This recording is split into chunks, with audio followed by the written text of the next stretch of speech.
Hello, ladies and gentlemen, and welcome to episode 17 of the Good People, Bad Intentions podcast. And today, as my guest, I have Wayne Gordon. He is a boxing coach at the Citadel Boxing Club in Lower Sackville, Nova Scotia. In combination with his father, Taylor, the Gordon name has been synonymous with boxing, especially in Nova Scotia. And I am really excited to have him as a guest, as he is also a former Olympian of the 1984 Los Angeles Summer Games. He's also he was a former professional boxer under Angelou Dundee, the trainer of the late and great Muhammad Ali, as well as other fighters like Sugar Ray Leonard, etc. So I'm really looking forward to having him on the podcast. And without further ado, here's Wayne Gordon.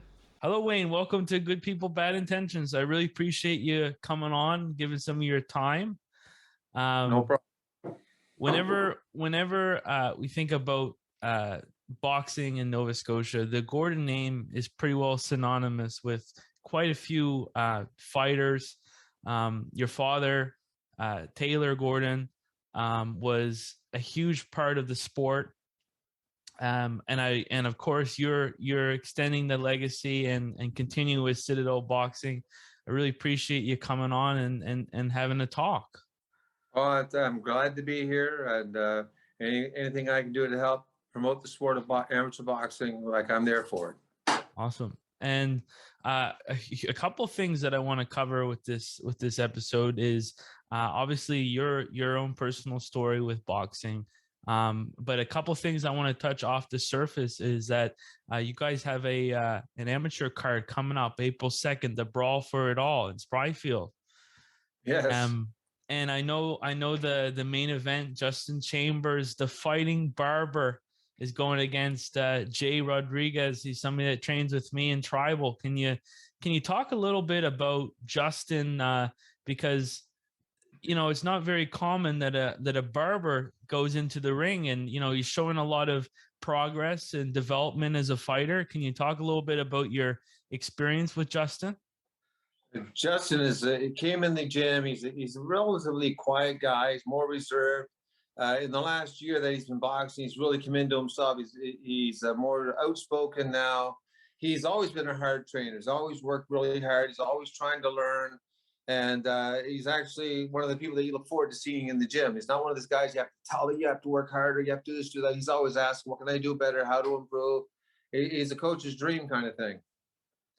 That's awesome. Yeah, that's a really important characteristics that he has already. And I'm just curious, when you were kind of working with him at the beginning, was there anything from his barbering, maybe that practice that he uses? Like I was joking with Jay. I said, is he gonna put him in the corner and say, I'm gonna cut your hair, in the ring?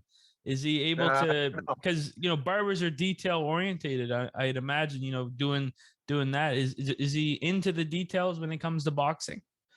Definitely. He's always asking questions about how to improve is what he's doing, and he's looking for the little things. And I guess that definitely comes from his trade about being a perfectionist, cutting hair. So he's sort of bringing that back into his training regimen for boxing. Like I said, he's the type of guy that comes in the gym. I don't have to tell him to train harder. And the other thing is he's asking, how can he improve? Every day it's the same thing. And like I said, so it's nice having people like that in the gym. You don't have to tell them to train harder, and they want to learn. Okay, and I'm looking at some of the other fights. Somebody that I know towards the under part of the card, Jesse Sabin, trained with him at District 34. Any fights that the fight fans should be looking forward to come April 2nd? Well, it's a mixture of kids that we have trying to develop our program. My program is just not around what happens in Nova Scotia. I sort of, whatever funds I'm able to raise, I put towards my program of developing kids for the next stage up. An example would be that prior to this show, this fight card on the 23rd of March, I'm traveling to Mexico City with one of my fighters to fight there, Sierra Shuzade. And that's mainly because there's no one in Canada to fight her. And she's fought in Ireland like 5 different tournaments, winning them all. and she's fought in Kansas City, won the world championships in Kansas City. She's fought out in BC, you name it, Atlanta, Hawaii, anywhere we can get really good competition for. And Mexico will be the first time going there with her. So we're really excited for that new type of exposure. But the kids on this undercard, some of these kids on this undercard, I'm looking for the same thing, give them the same opportunity of generating that experience so that when they get to the next level, not only are they going to be able to compete at that, I want them to be able to win at the next level. So they have to be prepared for it in advance. And Sierra is somebody we had on not too long ago. Really, really bright girl. I think she's going to do really well in the sport. All around champion. Has kind of had the taste of being on television and obviously like a lot of different international tournaments. And yeah, like you were saying about developing athletes, one thing that she brought up was that the last few nationals have been canceled, and she really hasn't been able to test herself in the local circuit as far as getting those placement stuff. So come 2022, like is her main focus that she's going to be trying to get her name into the Olympic picture? Well, in my mind, you have to plan ahead. Similar to for Sierra, we've been working for 8 years trying to get her, actually more than 8 years, trying to get her ready for the 2028 Olympic Games. And this COVID bullshit that happened, the lack of direction, and that Boxing Canada is doing is setting our fighters up total for failure. In the last, I don't know, 3 Olympic Games or 4 Olympic Games for Canada for the men in itself, I think we only had 4 fighters go. And I think that what is happening is that what they're doing to prepare athletes to compete and win at this level is not working. In the last 2 years, we've been shut down because of what's going on with COVID in Canada, but the rest of the world have continued to work through it. And their boxers have been traveling and preparing, where our boxers have been sitting at home and not even training at the National Training Center, which they have new coaches there that are just trying to gain experience at the expense of our fighters. And I'm hugely disappointed, but that doesn't stop me from preparing my athletes to compete and win at that level. Sure. And what you were speaking on about kind of it being the detriment. I mean, so obviously you can improve at the gym, but isn't it that you need to have those competitions, and it's going to be maybe to the detriment of our fighters going against people who have had 2 years of fight experience? That is not time that we can get back easily. The time, 2 years of experience lost is a huge gap that is insurmountable sometimes for some fighters. And when you look at our national team, they actually had a push-up and burpee contest to make the national team. I kid you not. Wow. And so they didn't have the championships. They never had the fighters. They could have called a training camp. They could have called all the fighters to come in and compete amongst themselves, inspiring to determine, but they didn't do that. So looking at what they're doing now, and I know their national coach is a new person with no experience at this level as a coach, maybe as a competitor, but a successful competitor does not make a successful coach. If that's the case, guys like Sugar Ray Leonard would have multiple world champions, but they don't go into coaching because that's not their forte. And for us to be able to overcome that, it's hard. Even is affected Sierra. I mean, we have to be in situations that we're not comfortable in. And this is why Sierra travels the competition, so that she's not. I mean, she doesn't get hometown favoritism here. And in fact, it's the other way around here with the political field in amateur boxing, even in Nova Scotia. It's not looked highly upon her because she's so successful. People hold her to a higher standard, which is not fair. And so we have to travel to get competition, and like this competition in Mexico, it's costing us a fair amount of money, but we look at this as an investment to give her the best chance of competing and succeeding and winning at the highest level. And I appreciate you shedding some light and some insight, because I know that with boxing, there is a fair amount of politics involved, whether it's, with judges and decisions, or whether it's with getting, the spots on this particular team or anything like that. So I really appreciate you providing some insight to the people listening, because it's obviously not an easy thing, everything that's been going through, and really, in my opinion, who's really losing out is the fighters. because they're putting their lives, they're putting everything they can into their career, hoping for, going into the Olympics or maybe turning pro in the future. And yeah, it's like you said, 2 years have kind of been lost, and that's key for development time. So thank you for touching on the April 2nd card, and also kind of also touching on what I was going to ask about Sierra's upcoming fights coming up in Mexico. That's going to be awesome. The Mexican people are an amazing people for boxing. So I'm really looking forward. It's very exciting for us. Very exciting. I'm really looking forward to seeing her bring some hardware home. So the next thing I want to talk about, obviously, is your own personal story with boxing, and I think the main key, from my understanding, is your father Taylor, and how he was kind of a pioneer for boxing. He's originally from Saskatchewan, yeah, and then he moved down here, and he was part of the Navy, and he had won, I believe, a title for the armed forces. Can you talk a little bit about growing up, what it was like having a father with such a decorated amateur career, and how that led to you getting involved with boxing and eventually getting into the Olympics? Yeah, that's a unique story. My dad came from a rural area of Saskatchewan called Melfort, Saskatchewan. He belonged to a boxing club there, and he's very passionate with it. One of the former boxers joined the Navy, and on his leave, he came back home, and he was telling my dad, I said, look, Taylor, if you want to pursue a boxing career, you should join the Navy. And that was the reason why my dad joined the Navy, to pursue a boxing career. He became all forces champion, I think, 1955 and 54. And then he began coaching.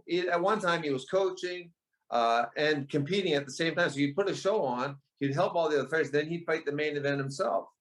And then he traveled from Saskatchewan to British Columbia. And then 1964 was his first Olympian. He coached the Olympic Games. Then in 68, he was selected for Olympic Games in Mexico. And then 72, in 1970, in 69, 70, we were in Bermuda, where he coached the Bermudian team to the 1970 Commonwealth Games in Edinburgh, Scotland. And then he went from there to here in Halifax, where he produced his first, Nova Scotia's first Olympic boxer from Nova Scotia. It was Carl Morgan in 72, who lost in the quarterfinals to Germany for a bronze medal. And then moved on from there.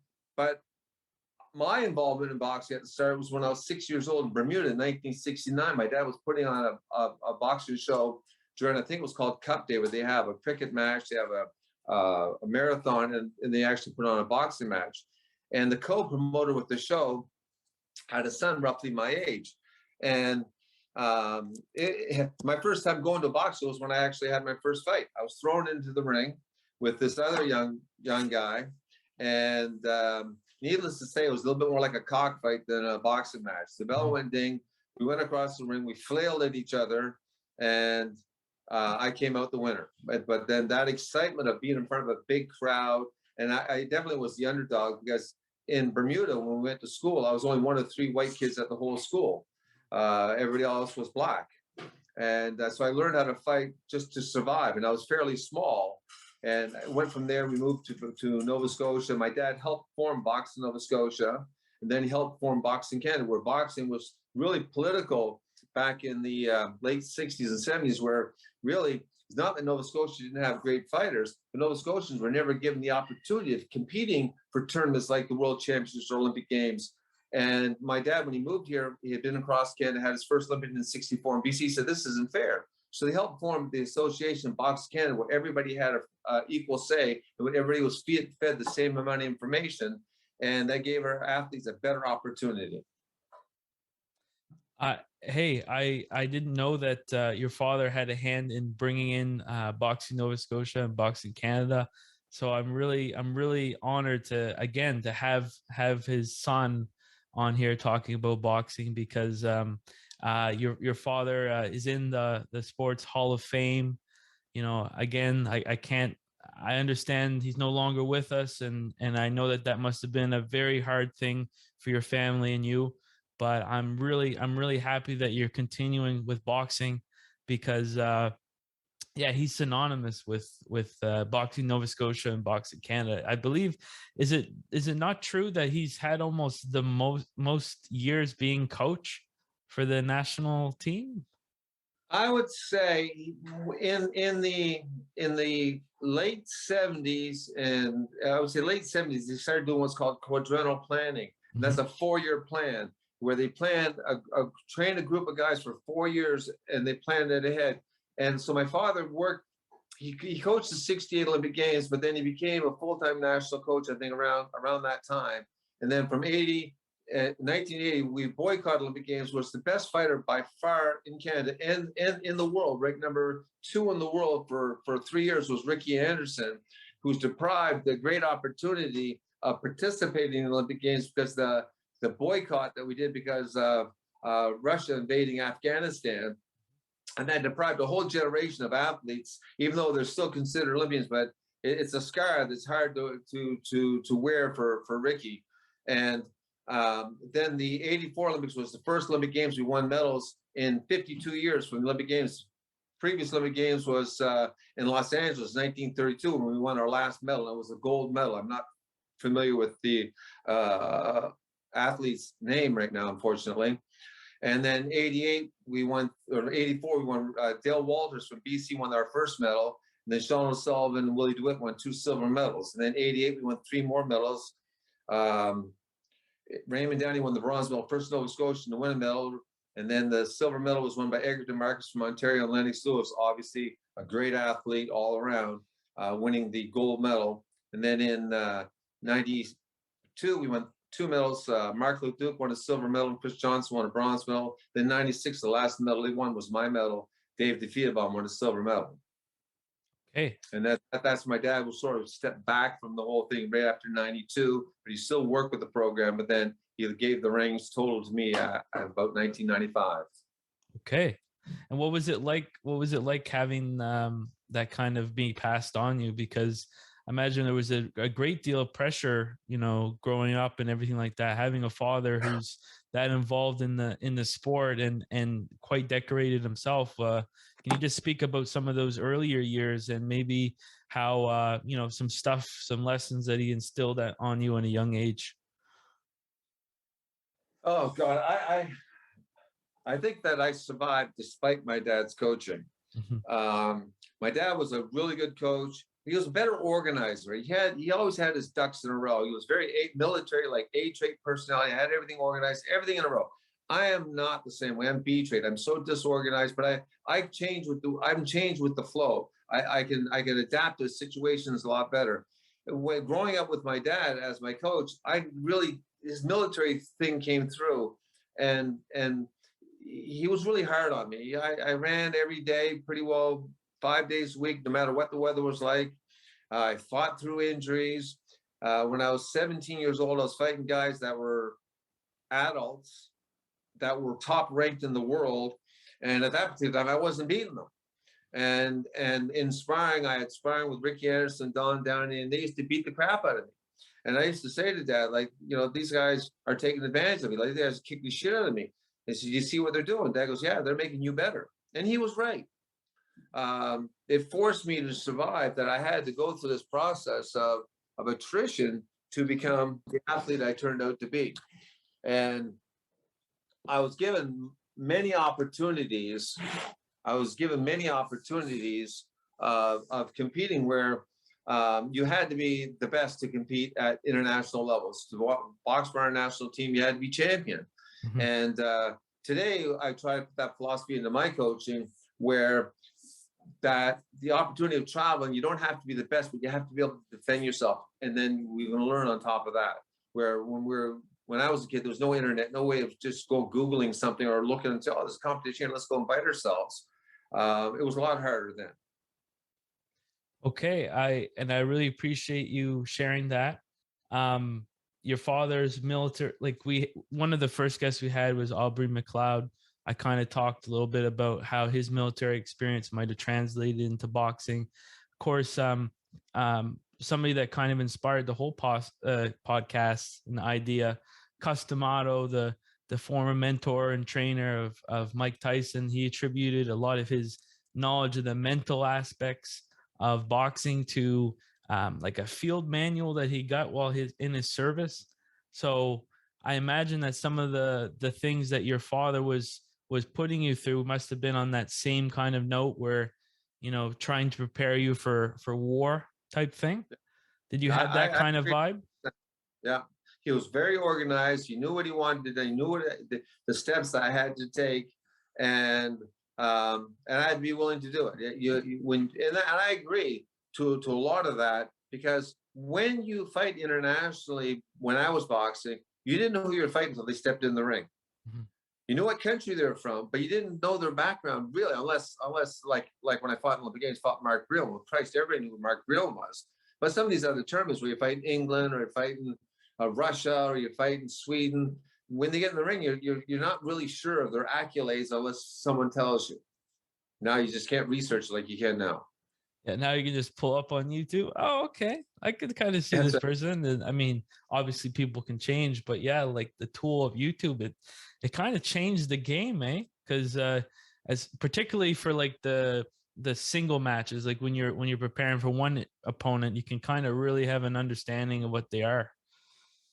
Sometimes ignorance is bliss. Mhm. Not knowing who you're competing against sometimes is an advantage, because sometimes you watch somebody compete and that doesn't mean they're going to compete the exact way against you, because their competitor is different than you. So sometimes is disadvantage, unless again you have a lot of experience and they have a lot of experience, then there'll be a lot of similar traits. But at the early stages, between probably 10 to 20 fights or 1 to 20 fights, the guys will change towards who they're boxing. So it's not really a big factor. And it really screws with your head a lot too. Guys get, oh, look at this guy, look at this, look at that. Doesn't mean he's going to do that against you.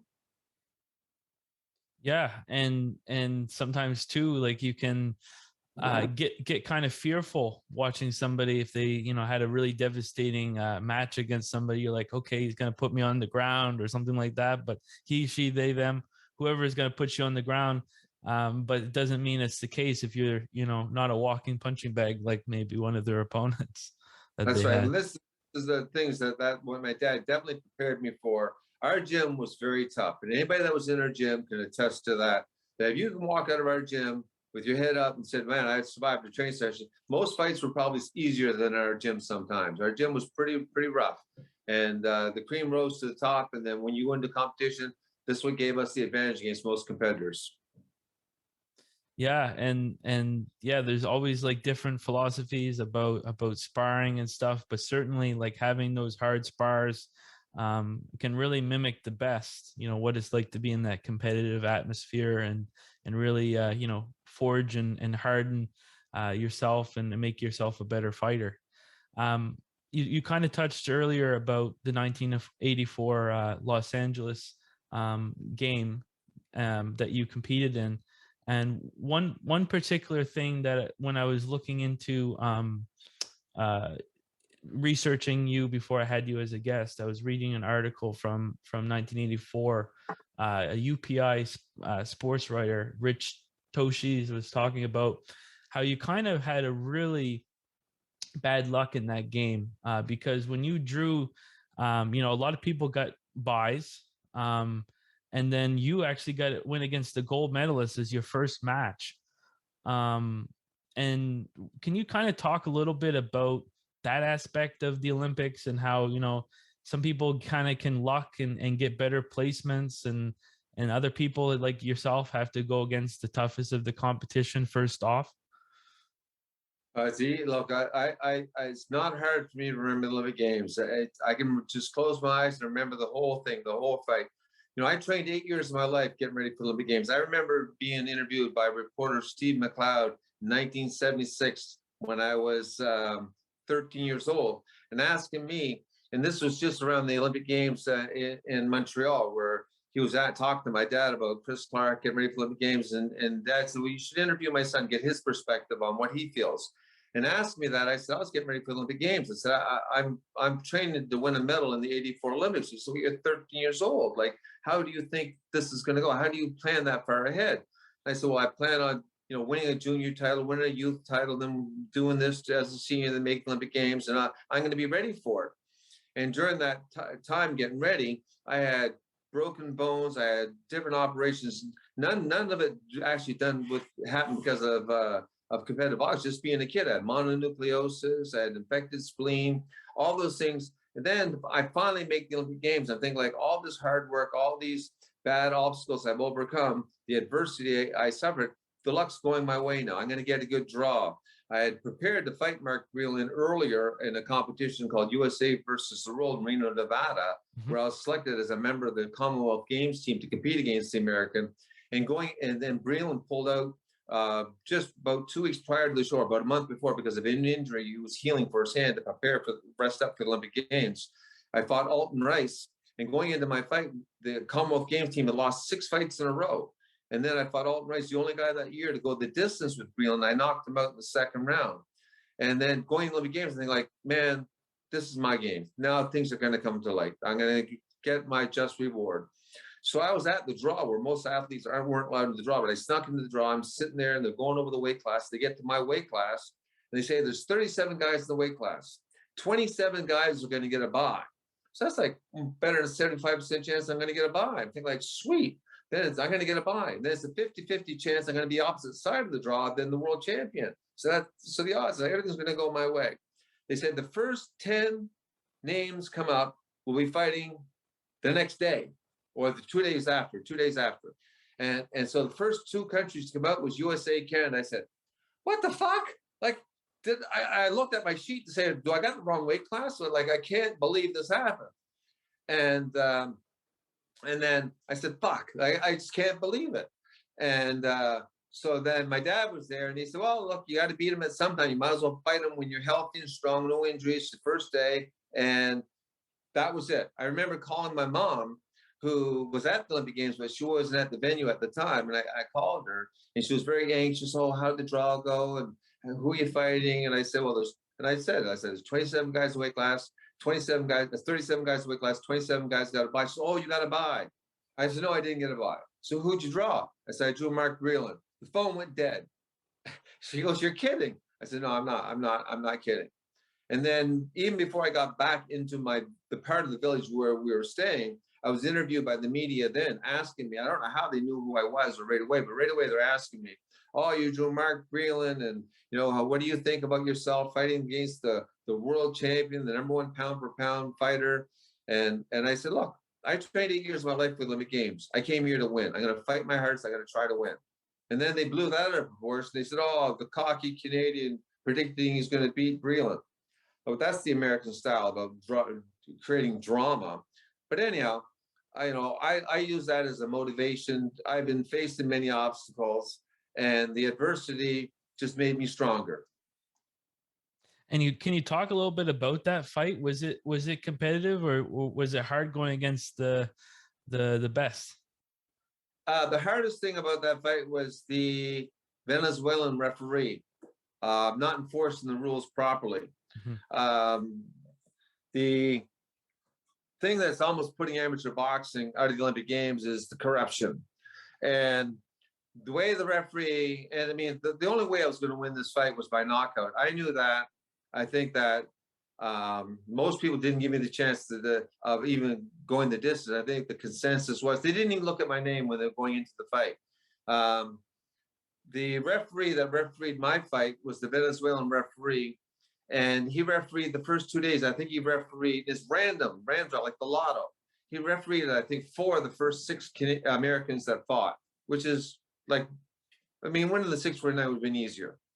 And every time, if you watch the fight, every time the referee said break, you're supposed to take 1 step back and resume boxing. He pushed me to the other side of the ring. He backed me up. Every time I hit him, he'd say stop and accuse me of hitting with the inside of my hand or doing something else. He totally broke up the flow of the fight. My goal, obviously, was not to go out and box with a guy that had a 6'6" reach with his arms. I would never have been able to outbox him. He was 2-time world champion. I had to outfight him. I had to knock him out to win. In the first round, I fought really hard. I think I dictated the pace.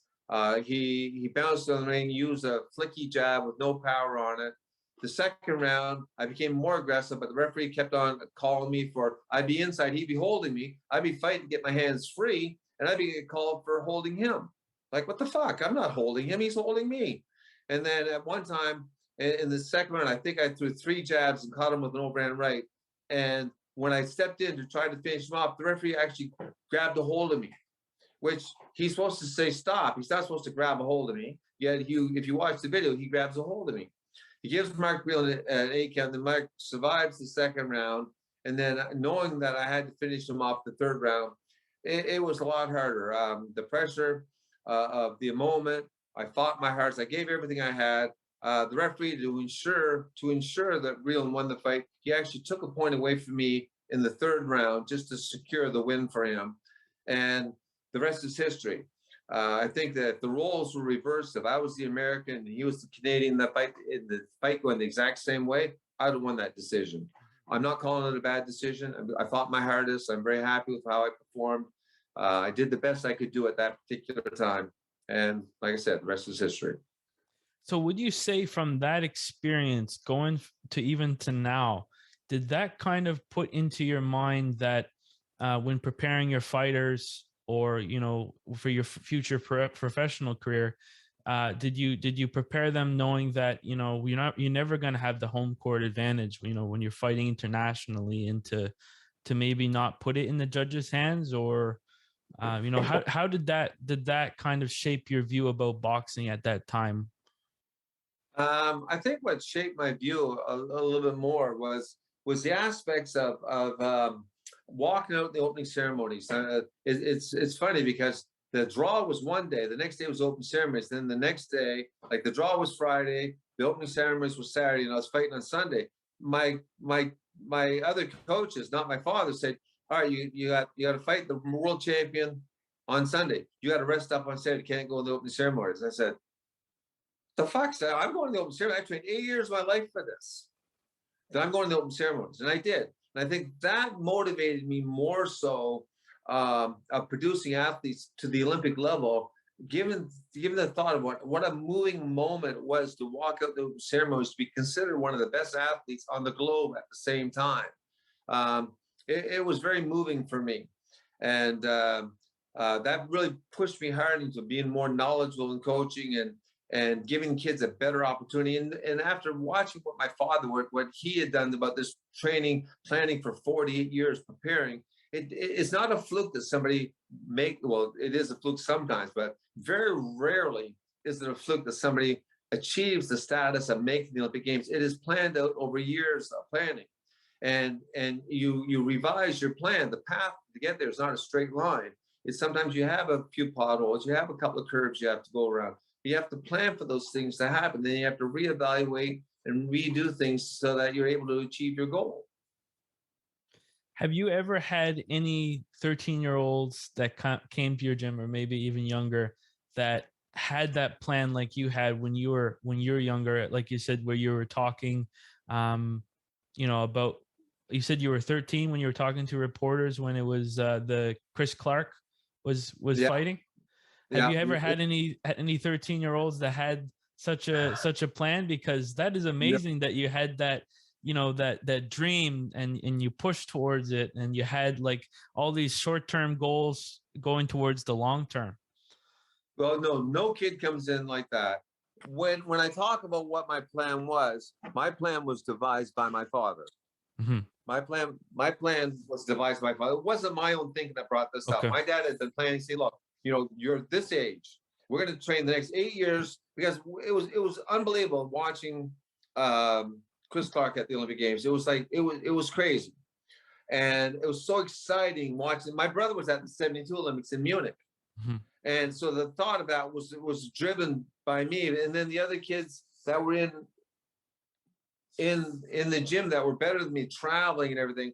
And so when I started saying to Steve McLeod about what the plan to get there, it was already introduced to me by my father. So it wasn't my idea. I couldn't, as certainly, I wasn't going to think that up myself.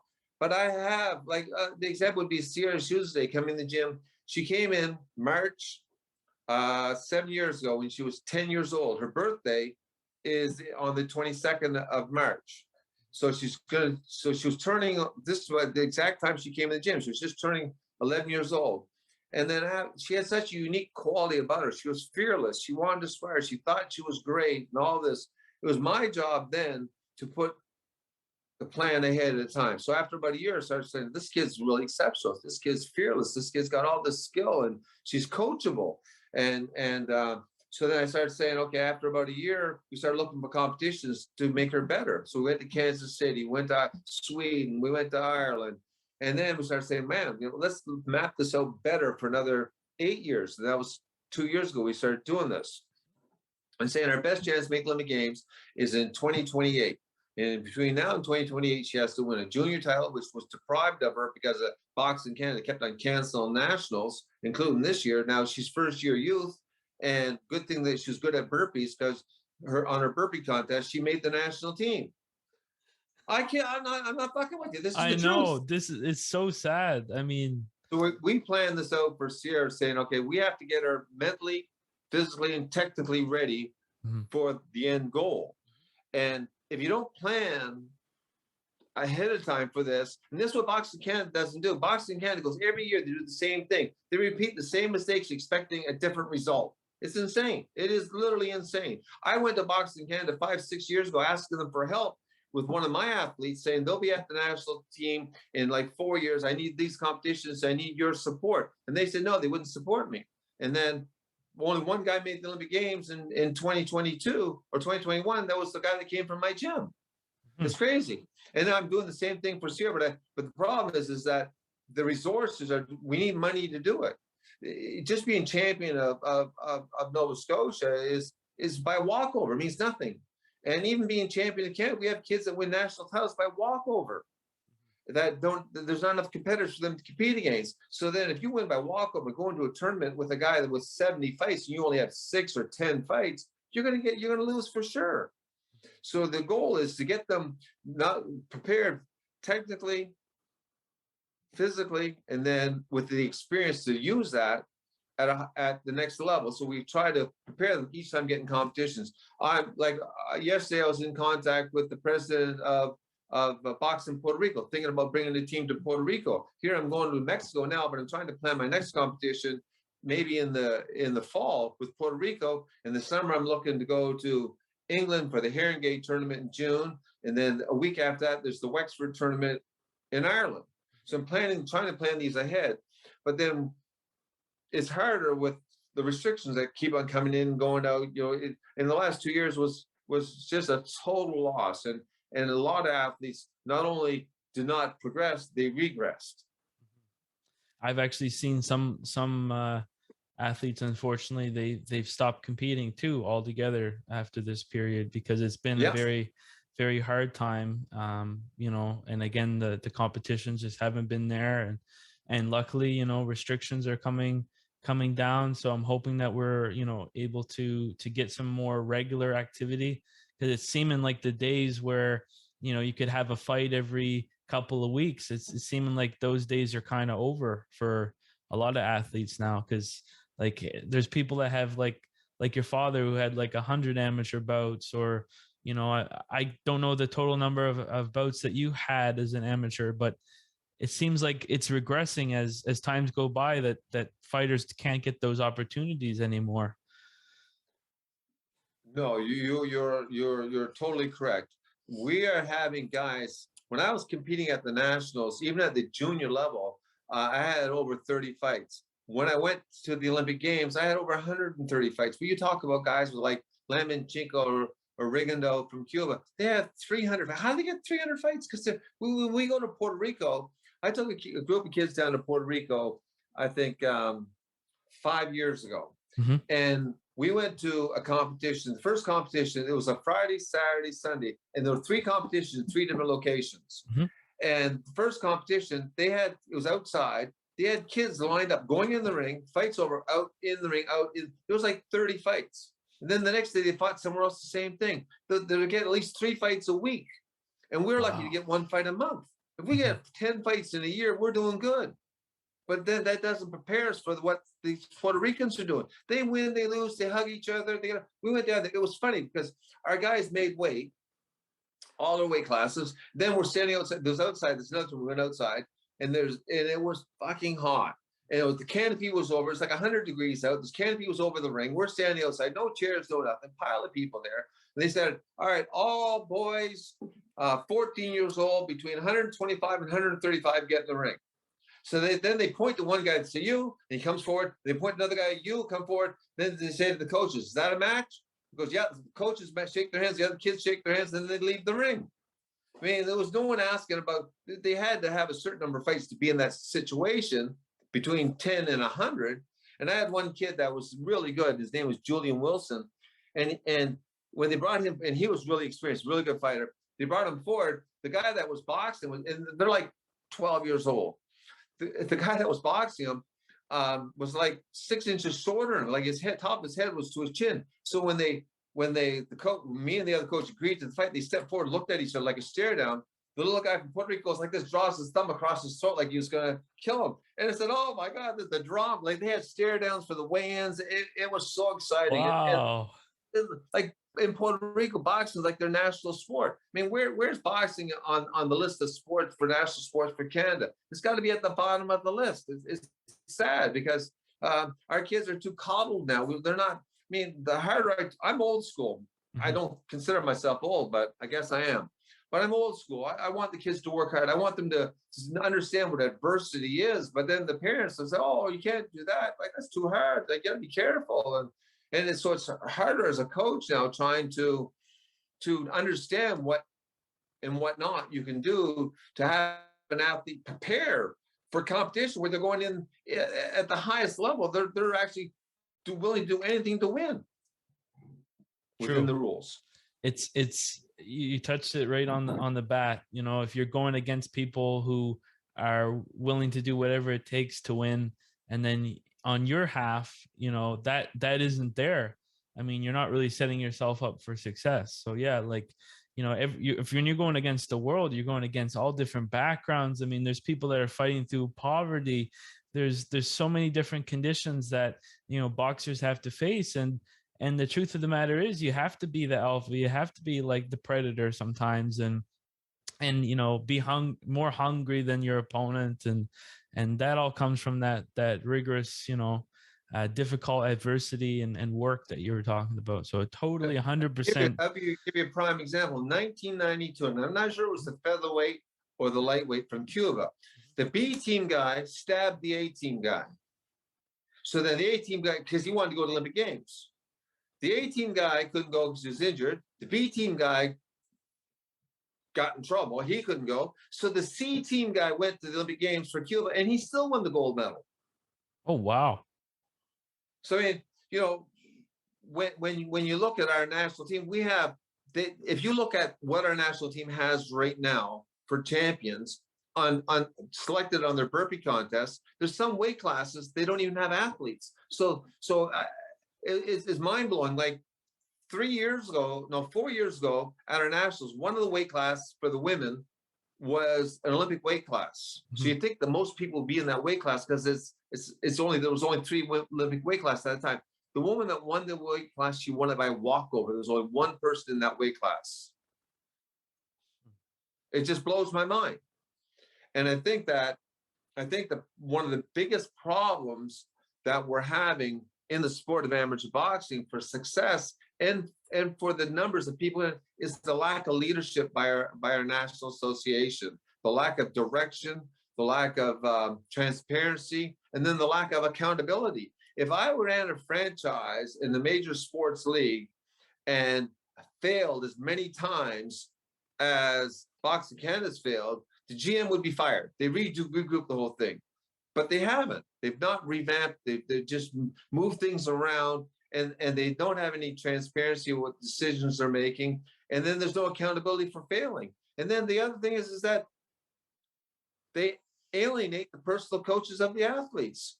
It is like back when my dad was coaching, it was so much involvement of the personal coaches. Hey, you got this athlete here. Help me work with your fighter. We're a team working together. Mm-hmm. Now all of a sudden, even in our own provincial association, when they hold training camps, they tell the personal coach, you cannot come to this training camp. This is a secret what we're doing. We don't want you to interfere. We're going to work with your athlete one day every 2 months, but you can't see what we're doing. And then the athlete comes back to the personal coach, and then they go back to doing only what they normally do. Where's the team aspect? Say, hey, let's all get together. Let's all work together. Let's develop our fighters. I appreciate what you're doing. Show me what motivates your fighter, because they don't know what motivates the fighter. They don't know. They just assume they know.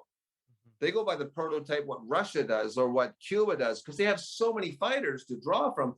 We don't. We have weight classes without fighters in it. So we have to nurture those fighters to help them gain their confidence, help gain their experience, and help them learn to be better, rather than saying, here's what we want to do, and you have to do it our way. We haven't got the number of people to do it that way. Yeah, I hope that some of this stuff changes, because it doesn't seem like it's gonna make boxing any better in this country, in this province, and everything like that.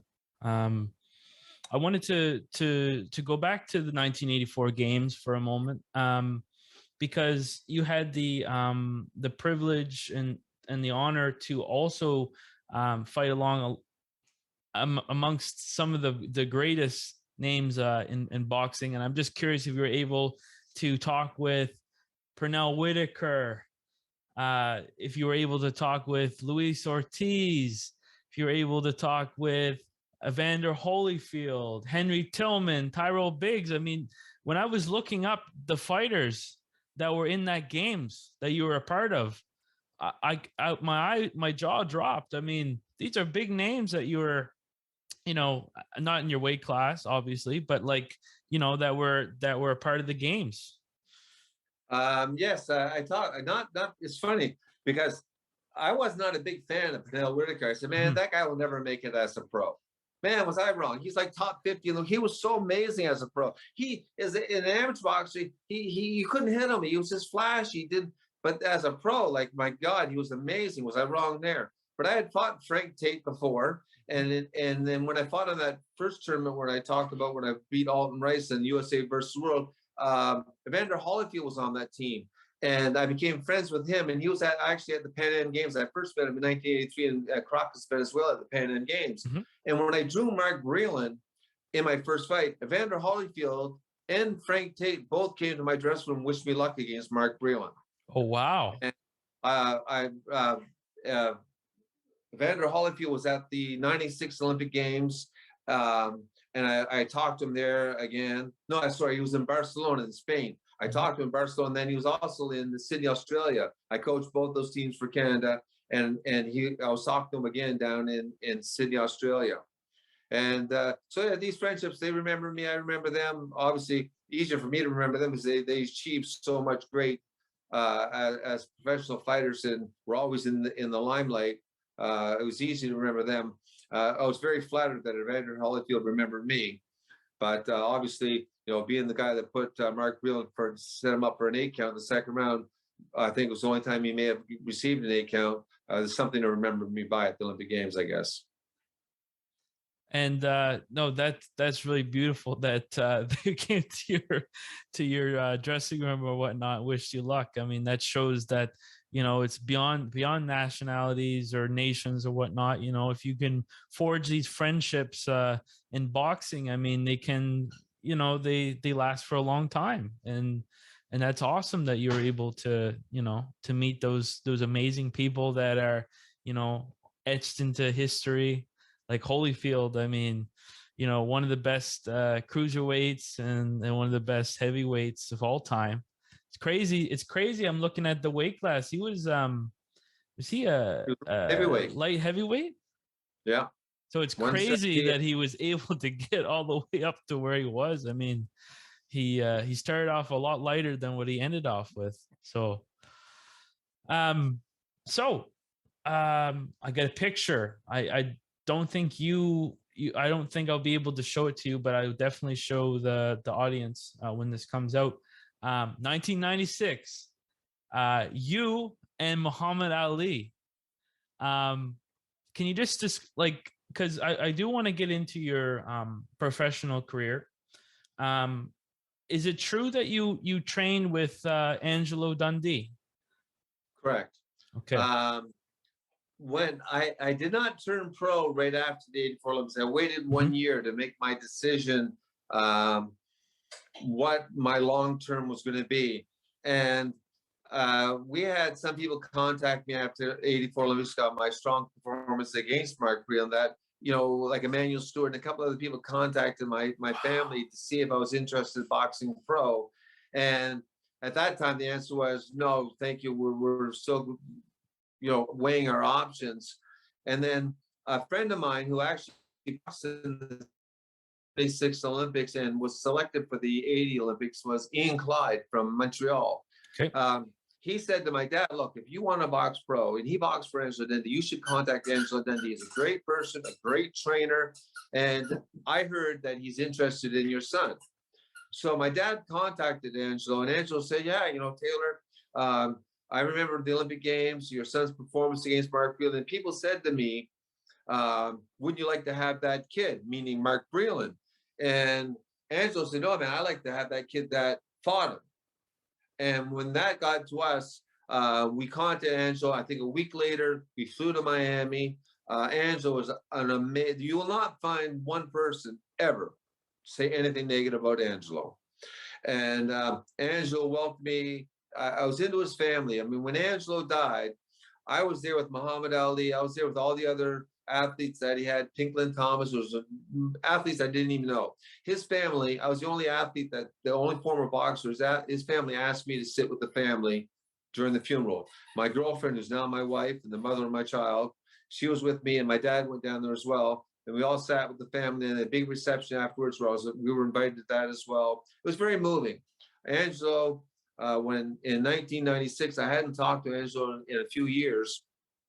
And my team would say, oh, Angelou, why don't you go talk to Muhammad Ali? And you have to understand, when Muhammad Ali was anywhere, he had security on because he was like a beehive. When he moved, there was like all these people swarming. You would never see him because there's so many people around him.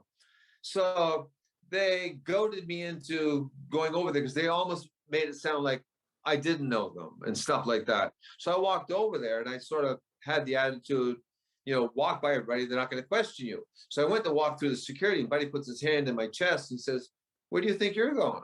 I said, I'm going to go talk to Angelou Dundee. He's a friend of mine. He said, yeah, like, right, buddy. I said, you tell him Wayne Gordon's here.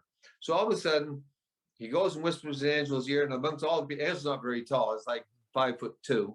And Angelou throws his arm up, Wayne, come in. So he comes in, he hugs me, and I hadn't talked to him probably in about 6 or 7 years.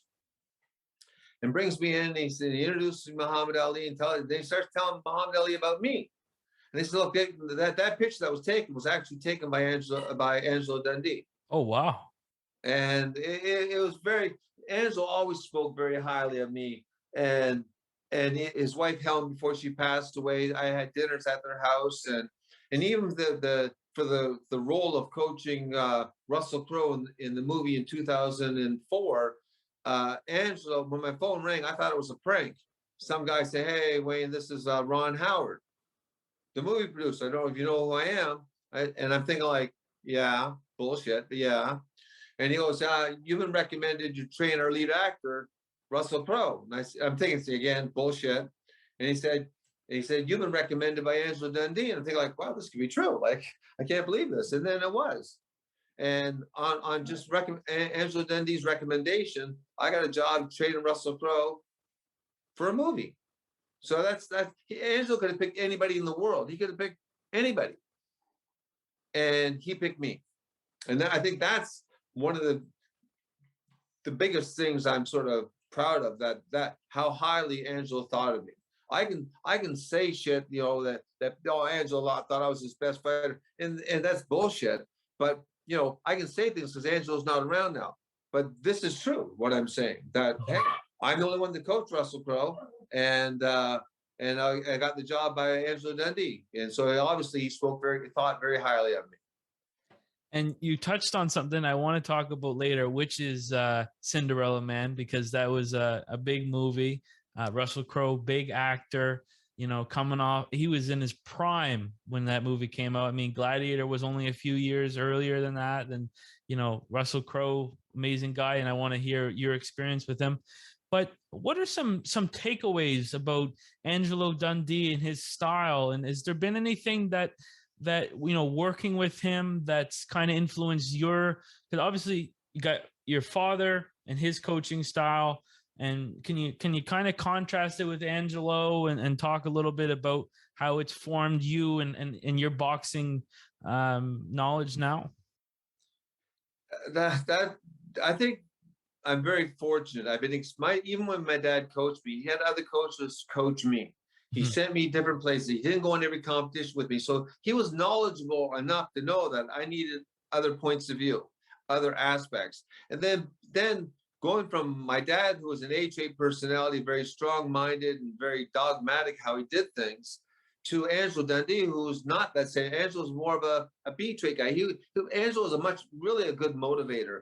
I can't speak anything negative about his technical aspects, but his positive thing above all else was his way he spoke to people. He didn't yell. He didn't raise his voice. He spoke very calmly, but when he spoke, people listened. And the other thing is that Angelo is a great storyteller as well. And I think I may have inherited that from him as well, being a bit of a storyteller, dragging the story on maybe to death. But anyhow, I think being involved with Angelo, traveling with him, being a part of his entourage, and how people respected him in such a quiet way. He got VIP passes here, in there. Like everybody wanted to be around Angelo. Everybody wanted to listen to him because he didn't speak very loudly, but he didn't have to because it was so quiet when he started talking. And I think that aspect, being with him, his passion, his drive, and the person he was, being a smaller person, and people just stepped around him and he walked his way. It was amazing. I'm mesmerized. I really look up to Angelou Dundee. Hello, Cat. I also had bought his. I hadn't finished the book that he had written, but I did get it, and I know that he had a very unconventional approach to boxing, but he also had an unconventional way about getting into it. I think it was, and maybe you know the story, maybe you don't. I think it was his brother at the time that was Chris Dundee. Yes, his brother was managing some fighters, and he was kind of in a period, I think, where he was trying to figure out what he wanted to do and everything like that, and that's kind of how he took the reins. Is that a correct?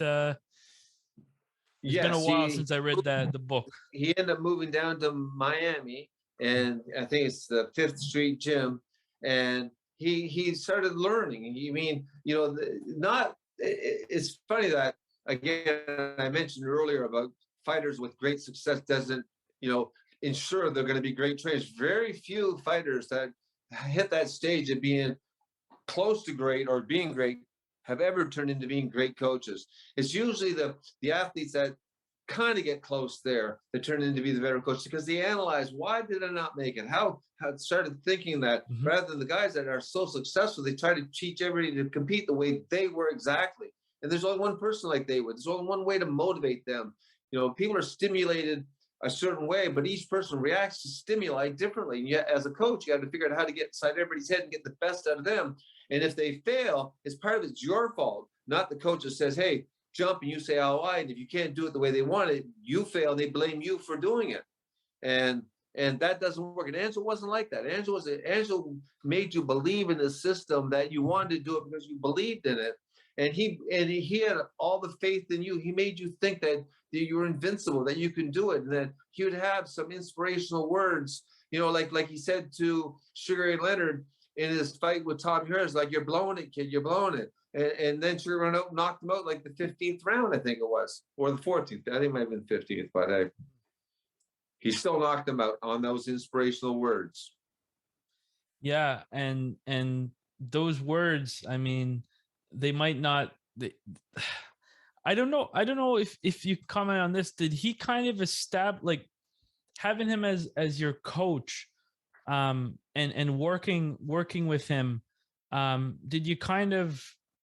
Did those words build an impact on your practice? Was he always talking to you when he was training? Was he always developing this confidence or a rapport that he drew on while you were fighting, under him? He had an aura around him that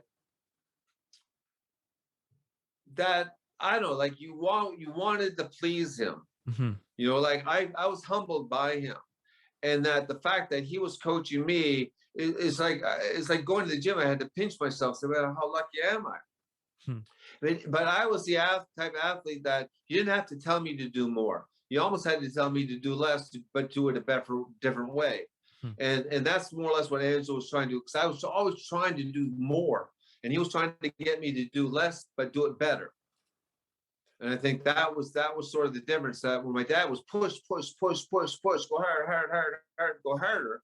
Angela was like, no, you got to slow down a little bit. You got to see what's going on in front of you. You have to, in amateur boxing, you only have 3 rounds to do it. But in pro boxing, I didn't have a 4-round fight. I started off with 6 rounds. And then after 4 fights, my 5th fight was an 8-round fight. And so I moved up relatively quickly. But you couldn't overcome the fact that I was missing the experience part. And then because I couldn't figure out how, man, I'm exhausted after 3 rounds. Like I'm exhausted. I can't imagine doing 4. I never went to 4, I went to 6. And then going from there, said, like, I don't know how I can do this. But it wasn't the physical part, it was the mental part. I think Angelo really helped with that part. So when you became a pro in 85, were you directly under Angelo from the beginning, or Yes. okay? This was 4 years after the Trevor Berbick fight.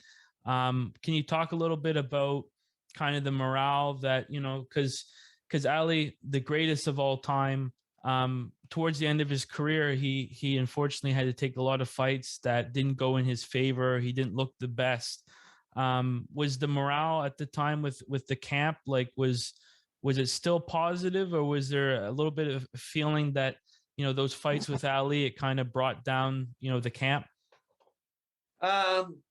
When I trained in Miami, my main guy that I was training was Slobodan Kacher, and he was from Yugoslavia, and he was the 1980 Olympic gold medalist. The camp was very positive. I trained with Davey and Matthew Hilton as well. They came to our gym for sparring sometimes, and thank God it was only sometimes, because those guys were really trying to kill me. I had to fight to survive, to stay in the ring with those guys, so those guys were animals. But I remember Angelo telling me stories about Muhammad Ali, how generous he was. He had gone back to people that he had defeated in his past and given them money. And Muhammad really felt responsible for a lot of people. He was so generous. And at one time, some of the close people to Muhammad tried to get them to fire Angelou Dundee. And Muhammad Ali called a meeting with all of the people, and he had a huge entourage. He was taking care of a lot of people, and they were only looking after themselves. They were never looking after Muhammad Ali. And Muhammad Ali pointed out to them and said, look, can you do what Angelo does? Can you do what Angelo does? Can you do? And then whenever I fight, Angelo's in my corner, and that's the end of the discussion, or you guys will go.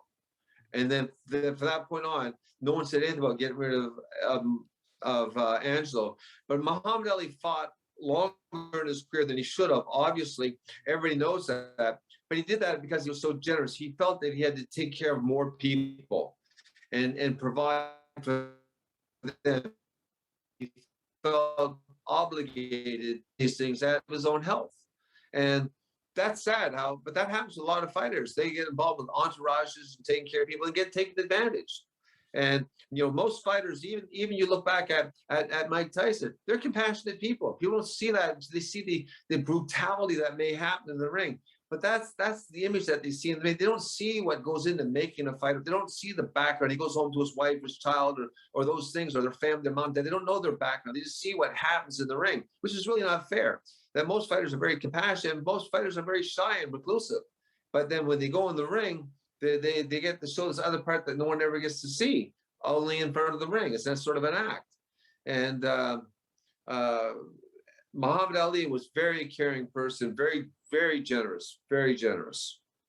I'm glad you kind of spoke on that, because that's exactly the phenomenon, if you will, that this podcast is inspired by. Because as you said, a lot of fighters, they have family, they have, things outside of boxing, and they're generally nice people. And then when they're in the ring, of course, you gotta take care of business sometimes.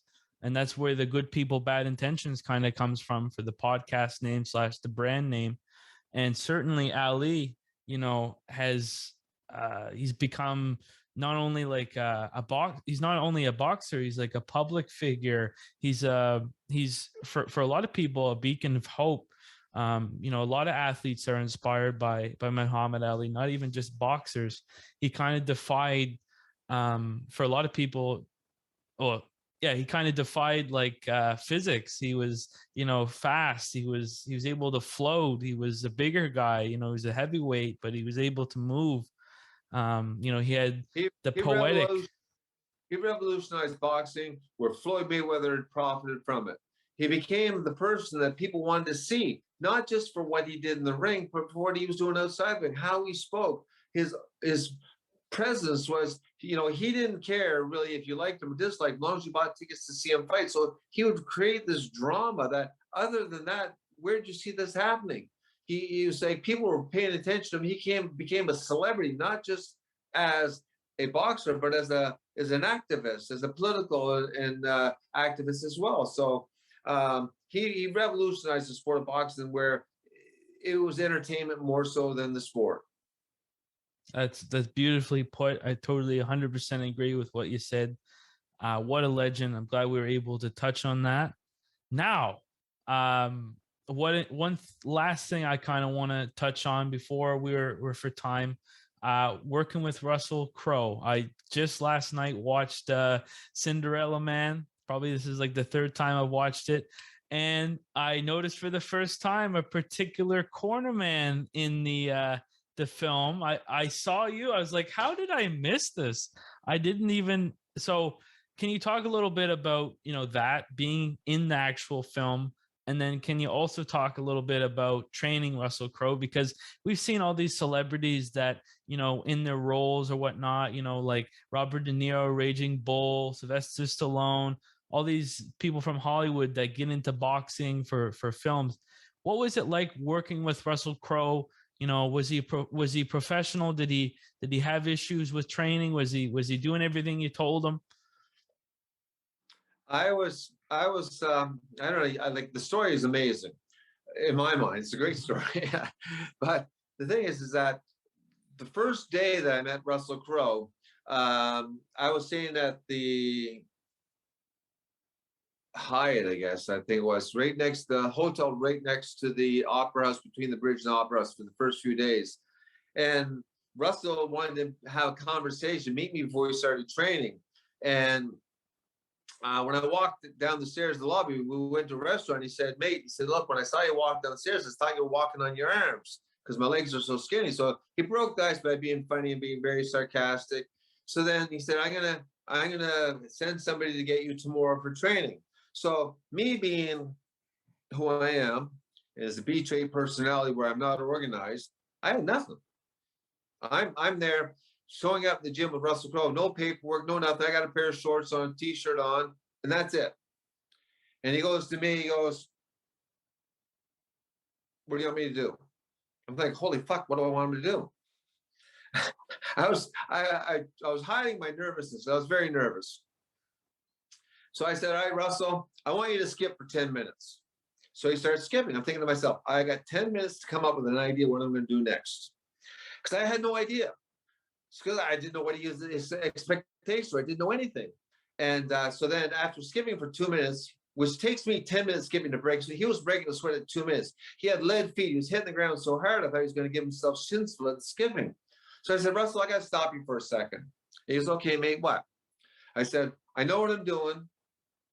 You're not going to intimidate me. I'm going to have fun doing it. He clapped his hands together. Okay, mate, let's do it. And after that, I had a ball. He was great to work with. He worked super hard. He listened to everything I said. It was so much fun. And I did have fun. I made fun of him. I joked. I can't help it, right? Like, and he get mad at me a couple of times, and I just flip him the bird, and say, like, I can still beat you up, like. And we had a great time. I was only supposed to be down in Australia for 1 month, and ended up being down there 3 months. Then they hired me as a technical advisor to the movie. Then they gave me a part of the movie. I helped choreograph 2 different scenes. It was crazy. It really was crazy. When we were in Australia, I went up to his house in Coffs Harbour 3 different times. We drove one time. We took a private jet one time. We took a commercial airlines another time. He treated me amazingly. And not that he didn't lose his shit on me a couple of times, but that's sort of, I deal with it, right? He was in phenomenal shape for the film, and can you talk a little bit about what kind of schedule he had? Was he also, working with nutritionists and doing weights and that type of stuff, or?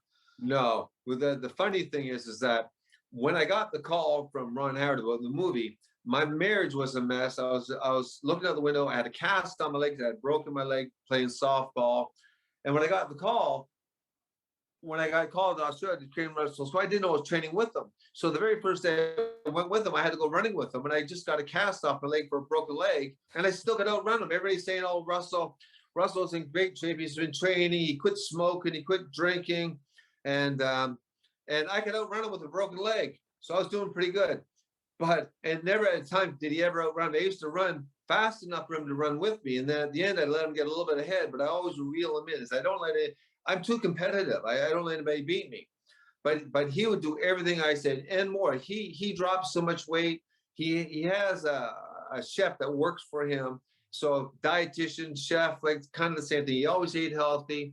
Uh, the thing is that he's such a recognized person. When we used to go to train, we take a different car, we do different routes so the paparazzi wouldn't follow us around. But every day he couldn't run. Some days we just walk. We walk for like 2 hours some days. In Australia, Sydney, Australia is very hilly. So we walk around, but then he stops. Oh man, I got to take a break. So we stop and have like a cup of coffee or a cup of tea. But he didn't have a smoke. So he didn't quit smoking, but he quit drinking. So he said to me after a couple of weeks, he said, look, Wayne, like, man, I can't keep up with you. So you're going to have to start smoking. I said, Russell, you start drinking again, I'll start smoking. So then every Friday night we went out drinking. So I got him back drinking again. But anyhow, I probably shouldn't even be saying that. But we had a lot of fun. And he would stop. Anybody would ask him, hey, can I have your autograph? He'd give an autograph to anybody. And he didn't like getting his photos with people. People put their arm around him. He put their arm around them to take a picture. But then people would use that photo to say, I'm Russell's chauffeur, I'm Russell's maid, I'm Russell's this. Use that sort of to manipulate things. So he felt very uncomfortable getting pictures with people. And then even though I signed a contract saying I wouldn't ask him for a picture, I did. And here's what the person he is that when I was down there in Australia in December, he said to me, he said, is your family, are you going home for Christmas? And I said, no. He said, your family come down here for Christmas? No, so no, I can't afford that. Australia is expensive tickets. I said, but my family understand the commitment I've given to this. It's only one Christmas. No, mate, that's not what it's about. He paid for my family to come down himself for them to spend Christmas with me. Wow. Yeah. And then on New Year's Eve, when you always see the fireworks from the bridge and New Year's Eve, they always show Australia first because they're the first one to have New Year's Eve. Mm-hmm. The view of my apartment was overlooking, I was staying in a place called Woolloomooloo, which is overlooking Russell's place, which is in I was in Potts Point. He's in Woolloomooloo, mm-hmm. Just like Sackville, Middle Sackville kind of thing. Mm-hmm. And was the opera house. So on New Year's Eve, with my brother came down, his wife came down, my kids were there, and a babysitter came with them. He came and spent New Year's Eve with me, with his assistant, and brought food and drinks over and spent New Year's Eve with me in 2004. It was crazy. It was crazy. And that's awesome that you had that experience and that he was, generous, and it's really interesting the fact of, how he didn't want to get pictures taken. I'm sure a lot of celebrities probably could take note about that because like people can try to pose as his employees or people employed by him. Can you just lastly kind of touch on when the film came out, kind of what your thoughts were about the film? Was there any type of premiere event that you were a part of, or where did you watch it? And yeah, that's a very big boxing film. What my affiliation with the movie sort of ended when the boxing scenes ended. So the movie they weren't finished doing all the other scenes. So I think they did all the boxing scenes. They did other scenes back and forth after that. So I don't even remember. I remember going to the theater with my family and watching, but I don't think anybody else. There was no big premiere for me or anything. That I just went to the theater when it came out with my family, and it was very enjoyable watching it. And I was very happy with it because look, you look at a lot of boxing movies, and the credibility of the movie is usually done by how authentic the boxing scenes are. Like $1 Million Baby, it sucked. The movie, like that, it was so unrealistic. What happened? Rocky movies, they're very entertaining, but the fight scenes very unrealistic. And Raging Bull again with Rob Deere, great movie, black movie, one of my favorite movies. But that's for entertainment. Boxing scenes weren't realistic. Russell was very passionate. He had a lot of videotapes of the fights, and he was very passionate that the movie had the authentic part about, as best we can, about this boxing scenes to be realistic. And I think that the choreographer for the movie was a bit of an asshole.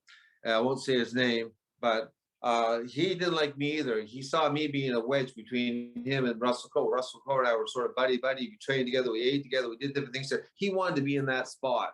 And he was put in his place probably the first or second day that he came down. This is not your job. Your job is choreography.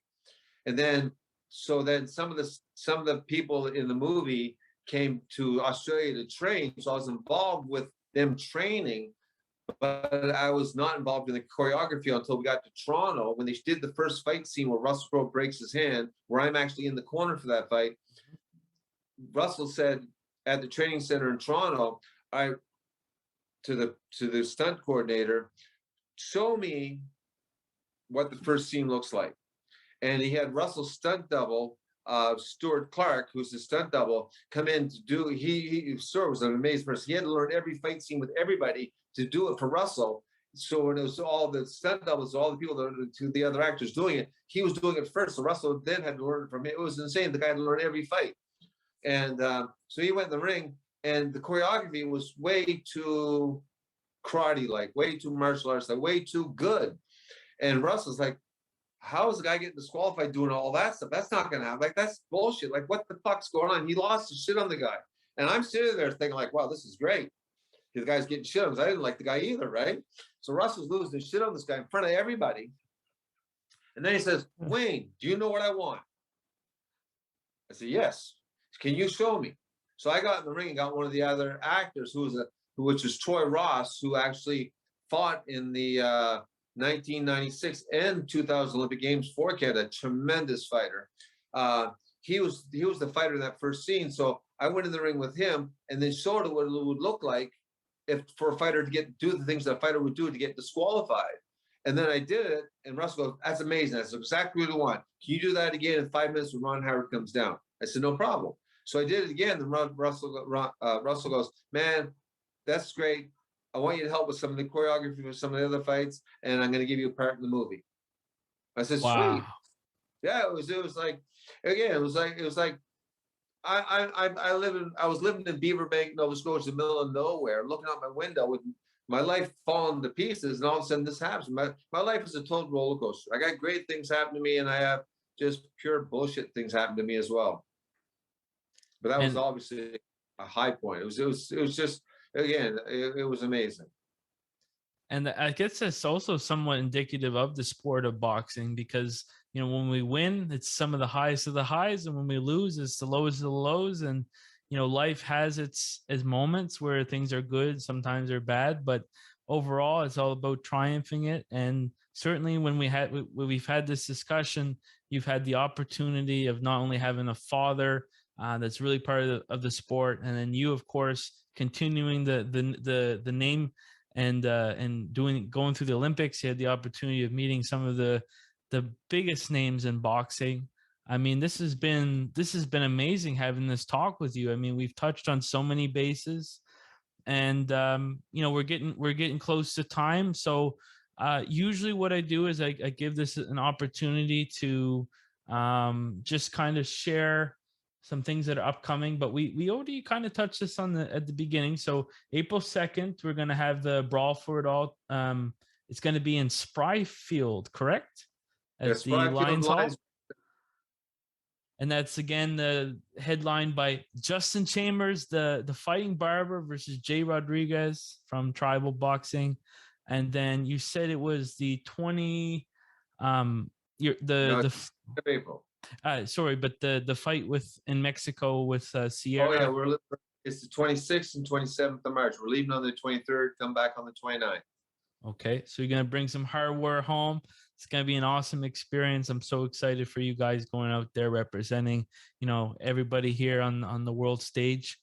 Thank you so much for coming on, Wayne. Sharing your experience, sharing some really beautiful stories. Like I said from the beginning, when you think about boxing in Nova Scotia, the Gordon name is the biggest name when it comes to boxing in Nova Scotia. Of course, your father, you, and I'm so excited that it's still staying alive and everybody's competing and getting back into competitions more regularly. I am, look, I am honored to be here. I'm very humbled by the sport of boxing. I'm flattered by what you say about me. I enjoy going to the gym. I'll just tell you one more story before. Yeah, sure. I can tell a lot more stories, but I'll tell you one more story. Is that the day that my father died, I was standing in the hospital with my brother, looking at my father as he passed away, and my brother said, "Look, Wayne, we're getting, the family's getting together at my house tonight at around 6 o'clock. What time are you going to come over?" And I said, "I got the gym tonight." And he said, "What?" He said, "You're not coming to spend time with your family after your father passed away?" And I said, "I am. The gym's my family." Because I see people in what my father did for boxing and what he put into the kids. I spend so much time with the kids in the gym that I spend way more time with them than I was with other family members. And it has with my family, and in boxing is kind of like an addiction, because Lord knows nobody's making money at it. And it definitely, you look at anybody that's successful in boxing, it costs them money to do it, because they have to get competitions for the kids. They have to, all this money, all this stuff doesn't come free. And I sort of look at boxing as like a sick addiction, because you just can't walk away. As much as Boxing Canada and even people in Nova Scotia have done things to me to make me want to quit, it just motivates me to want to be better.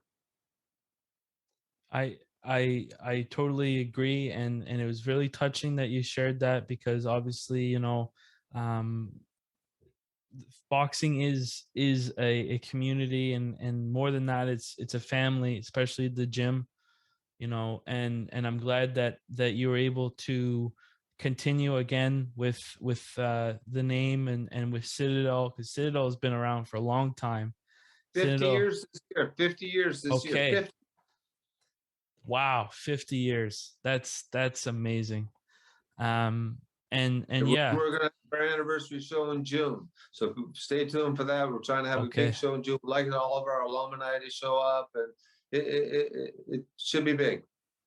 That's awesome. June's not too far either, so that's No. something to look forward to, everybody. Hey, Wayne, thank you so much for coming on. I really appreciate you coming on, and I really appreciate you having me.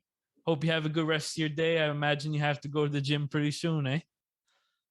Yeah, I got like another hour. Okay. Hey, thanks so much for taking some time out of your day, and thank you so much, Stephanie, too, for helping hook everything up and everything like that. I really appreciate Hey, it. come out to the gym sometime, meet some of these kids, and you'll be impressed. Awesome. I will definitely do that. Take care. Have a All good right. day. Stay safe. All right. Thank you. Thank you. All right. Bye. And I hope you enjoyed that podcast. That was certainly interesting. We learned a lot. So we learned some information about the upcoming cards, April 2nd, in Spryfield, the Lions Hall. We also talked about Sierra going to Mexico fairly soon. And we touched on a lot of bases. So we touched on, obviously, the history of his father, Taylor, and talking about his amateur career and then going into the pros. Talking about Angelou Dundee, Muhammad Ali, getting the opportunity to train Russell Crowe in Cinderella Man. Apart from everything else that we talked about, we had a really interesting conversation, and I hope everybody enjoyed it today. And as always, guys, if you enjoy this podcast, make sure to like, comment, and subscribe if you're watching it on YouTube.